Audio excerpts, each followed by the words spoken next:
Continuation, hot water. Here's one side of the freezer, bam. Here's the other one where I put the hot water at. And there's the pan, the pot right there. And of course, what I showed you before, there's the pan that collects the water. And you might have a little water on the floor. See that?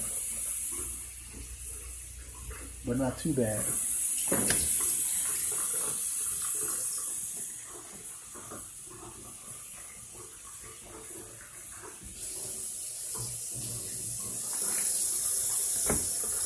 Open it up like this. Take it here. See that?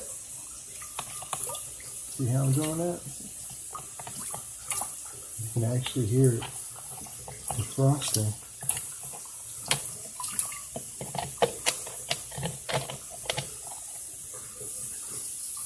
And that's how you do it.